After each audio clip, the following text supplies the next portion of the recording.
Let's start with the very peculiar business that's happened in the last few minutes. Donald Trump put very well parsed with capital letters in the proper place, no misspellings, no syntax error, so I assume that it was written by someone else, a report of the 1 hour, 15-minute conversation he had this afternoon with Vladimir Putin. Don't get me wrong, I'm very glad that he did, if he did. I'm very glad. I wish the two men would speak more often. There's no need, though, to make a tweet about it, or even a Truth Social pronunciamento, and that might be the problem. It may be that Donald Trump's summary, on the face of it, a fair and definitely not vainglorious one, went too far or didn't go far enough for the Russian side. It might be that the Russians never agreed to any tweeting about the contents of the conversation. But Donald Trump's Truth Social post disappeared literally moments ago. It has been deleted. We can all speculate, perhaps fruitfully or not, on why that is. The most important thing is that the call took place, and in it President Putin made clear that he, and Trump said, he said so very strongly, that he would be responding to the egregious attack in breach of all nuclear weapons treaties signed between the United States and Russia, the attack on the nuclear bombers in various air bases of the Russian Federation. This is important because the world is waiting with bated breath for that response. Will it be nuclear? Will it be Orishnik? Will it be an attack on the decision-making centers and personnel of the rump state of Ukraine? Will it be something we've never seen or even thought of before? Will it be an attack not just on Ukraine but on the NATO powers that undoubtedly lay behind it? There is no way that this 18-month operation, which came to its fruition at the weekend, was mounted by Ukraine alone, because it depended upon satellite information, and Ukraine has no satellites. Somebody who does have a satellite gave them the information that they needed to target the drones that hit 4, perhaps 5 of Russia's nuclear bombers. I can answer one point that was raised last week. Why were nuclear bombers not under hard shell covering? Why were they sitting out on the tarmac? It turns out that this is a requirement of the nuclear weapons treaties between Russia and the United States, that both countries will leave their nuclear bombers in plain sight of each other's satellites. So Russia was observing the letter of the nuclear agreements with the United States, but the United States was not observing to the letter or anything else its obligations under those treaties to Russia, because the United States undoubtedly knew that the Ukrainians had been planning for 18 months to launch this attack on these nuclear bombers. Now, 18 months, for those of you who can do arithmetic, was in the presidential period of Joe Biden, though Joe himself would probably not have known that. But his auto pen knew that. He knew from the beginning that this operation, which is a breach of the nuclear treaty obligations between the two countries, was in the pipeline. Donald Trump, though, has been in since January, and it is now June, though in my country at least, it sure doesn't feel like it. The 5 months, nearly 6, that Donald Trump has been the president have been an improvement in terms of attitude towards the Ukraine war, but it has been hot and cold. One minute he is the man that campaigned as the peace president who was going to end the Ukraine war in a day, in an afternoon, in an hour, with a phone call.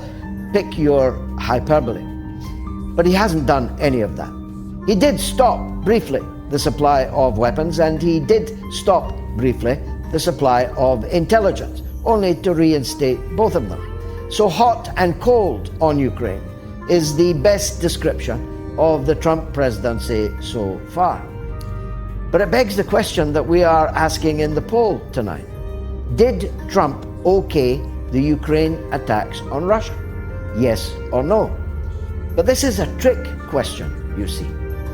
Because if Trump did not okay them, then the people that work for him in the deep state are taking him for a potentially existential ride. Now, Donald likes a ride, but he has no intention, I believe, of seeing the end of humanity, the end of the United States of America in a nuclear conflagration with a nuclear-armed hypersonic superpower.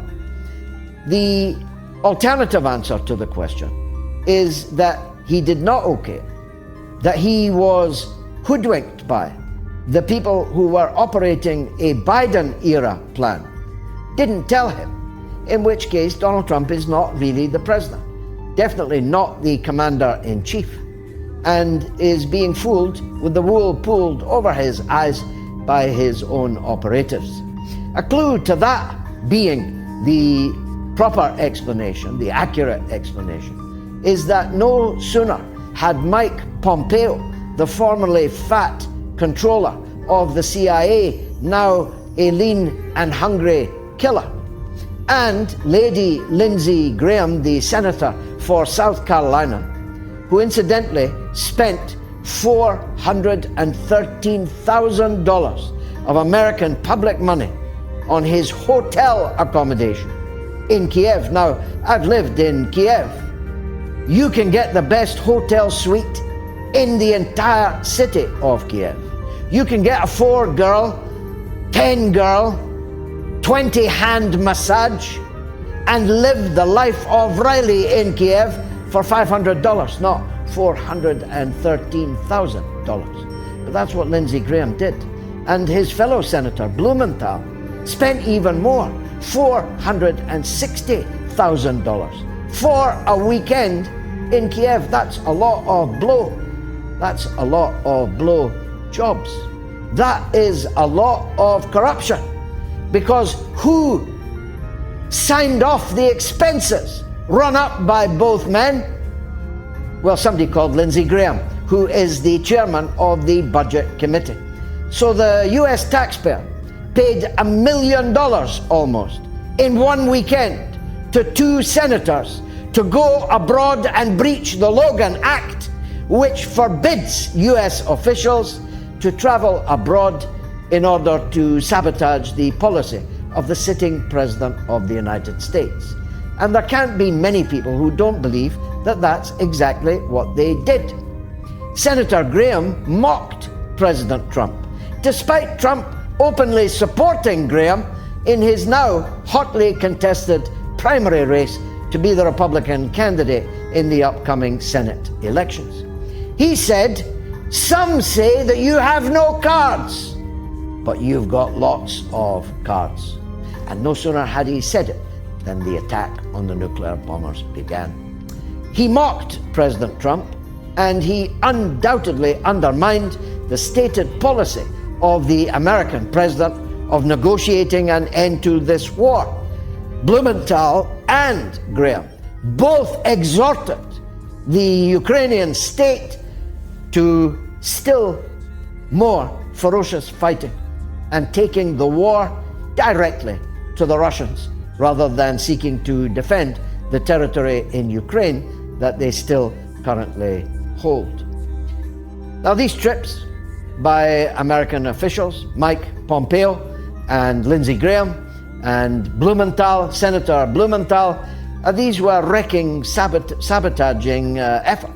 Of that there is no doubt, and Donald Trump is yet to make any comment on it, and I for one await that comment anxiously. But there's no doubt that the satellite that guided the drones to their target in the nuclear air bases was an American satellite. That much I can tell you for free. There is no doubt that the British government were involved in the entire matter also. And that's why it's important now for the United States to openly break with their former European allies on the subject of Ukraine. Donald Trump may have done so in the call this afternoon. I wish that that were so.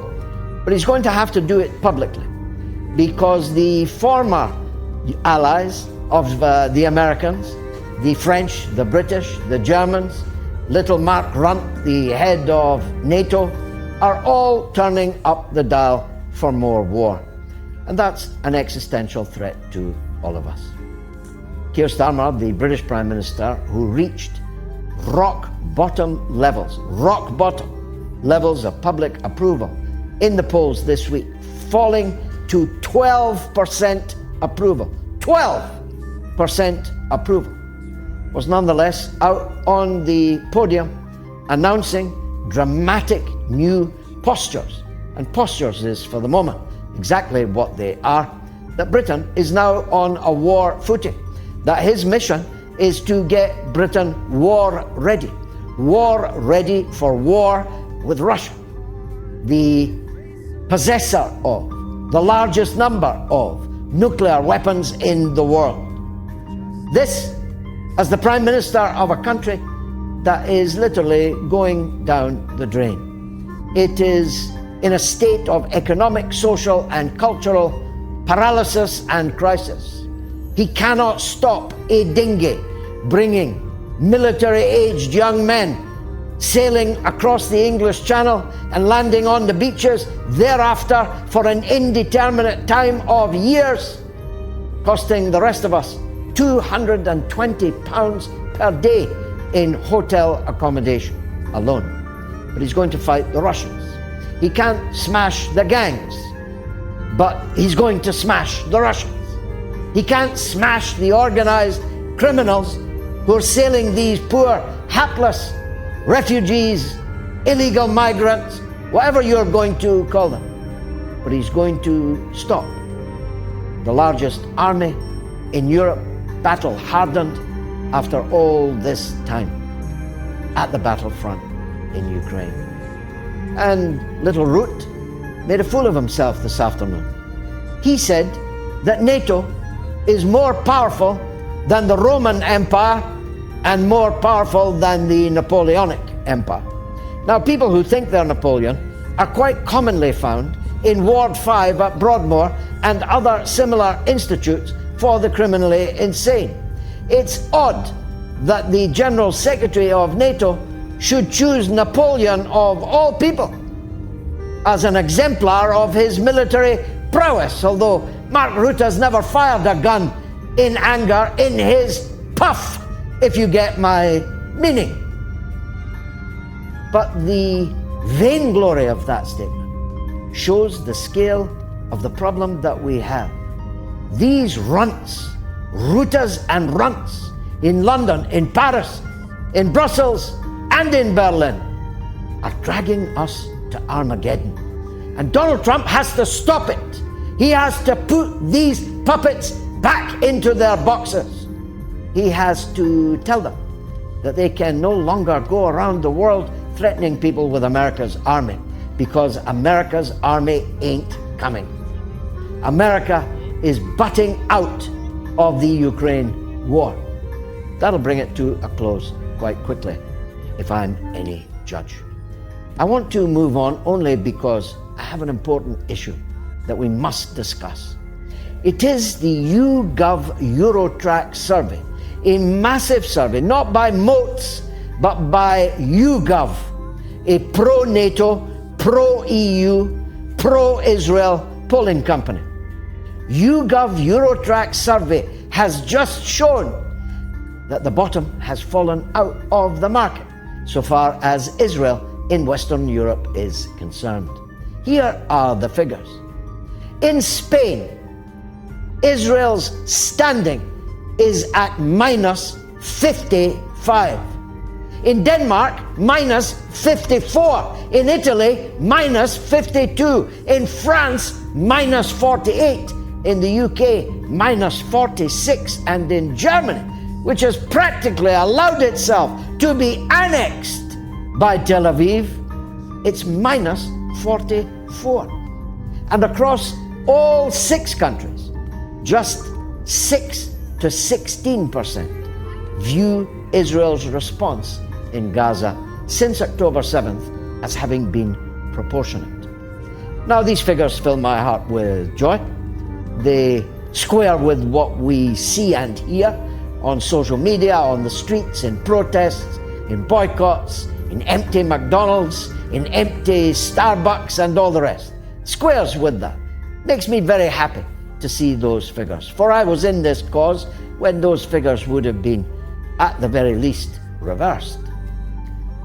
But I want to ask a bigger question. Because we all claim, at least, to be democracies, how can it be that the overwhelming majority of the public in Western European countries now despise Netanyahu's Israel, consider them to be conducting wholesale, unjustified slaughter, but the vast majority of politicians in those same Western countries and the vast majority of journalists and broadcasters in those same European countries continue to shill for Israel, continue to arm Israel, continue to roll out a red carpet in every international fora, up to and including the Eurovision Song Contest for Israel. How does that work? Why would politicians, who after all depend on people's votes to continue being politicians, why would they fly so dramatically, seismically, in the face of their own public opinion? You've got to ask yourself that question very, very seriously, because one of the two possible answers to it strikes at the very heart of any pretense that we might have of being a democracy. More of that in the next hour and a half and more. It is the mother of all talk shows.